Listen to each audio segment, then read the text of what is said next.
கிடையாது. நீ பாத்தியா, 2 பெரிய டிஎம் வச்சிருக்கா. சாதாரண பூ வைக்கிற பொம்பளை இப்படி எல்லாம் பண்ண முடியுமா? இந்த மாதிரி ஏமாத்து வேலை பண்ணி தான் சம்பாதிச்சிருக்கா. ஓ, அப்ப கடையை தூக்கியாச்சா மாஸ்டர்? அவங்க பொழுதுக்கு சாப்பிடுறதுல என்ன மாஸ்டர் பண்ணுவாங்க? அப்போ இந்த பிரியாணி அதுக்கு வாங்கிட்டு வந்தியா?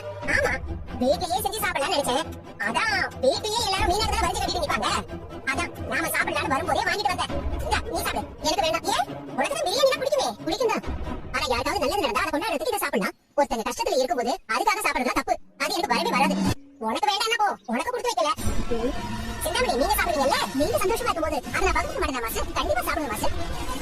மீனோட அம்மா கடையை தூக்குனது உங்களுக்கு தெரியாதா? ஏன்னா அவதான் உங்களுக்கு தொழில போட்டியாஷா? இல்ல மாஸ்டர், எனக்கு தெரியாது. ஓஹோ, அவ அம்மா கடையை தூக்குனான்னு தெரிஞ்சப்போ ஒருவேளை அது உங்க வேலை தான் இருக்கும்னு எனக்கு தோணுச்சு. ஐயோ மாஸ்டர், நான் ஏன் மாஸ்டர் அப்படி பண்ண போறேன்? எனக்கு மத்தவங்க கடையெல்லாம் எடுத்து வச்சு பழக்கம். அதுவும் அந்த மாதிரி சின்ன கடையில நான் ஏன் மாஸ்டர் எடுக்க சொல்ல போறேன்?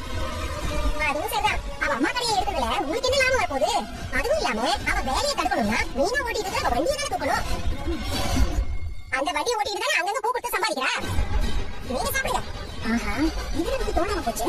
அந்த மீனாமாவோட கடையை தூக்குனது மட்டும் இல்லாம வண்டியை சேர்த்து தூக்க வச்சிருக்கான். அப்பதான் பின்னாடி என்ன சிந்தாமணி சாப்பிடல யோசிச்சுட்டு இருக்கீங்க? இதோ மாஸ்டர் கை கழுவிட்டு வந்தா. டேய், அந்த மீனாவோட வண்டி ஓட்டிட்டு தெரியல. உடனே அந்த வண்டியை தூக்கணும். அவ பூரிக்கிறது இன்னையோட நிப்பாட்டணும். அவ போற இடத்தையெல்லாம் பார்த்து வண்டியை எப்படியாவது தூக்கி இரும்பு கடையில போட்டுருங்க.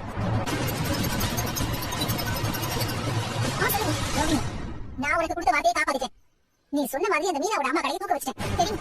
ரொம்ப தேங்க்ஸ். அதான் கடையை தூக்குனா மட்டும் பத்தாது. மாஸ்டர் பேசிட்டு போது எனக்கு லீவ் கிடைச்சது. அதனால மீனாவோட வண்டியை சேர்த்து தூக்க சொல்லிட்டேன். என் ஆளுங்க தூக்கிட்டு வரது. அதுவும் நல்லதுதான். நீ சொன்னதை விட நான் 2 மடங்கு வேலை செஞ்சிருக்கேன்.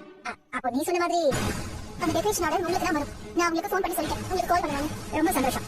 இங்க பாரு, இனிமே எதுவா இருந்தாலும் நீ என்கிட்ட பேசினா நான் எல்லாமே பண்ணி கொடுக்குறேன். ஒருத்தருக்கு உதவி பண்ணிக்கிறேன் தானே? சரி, நான்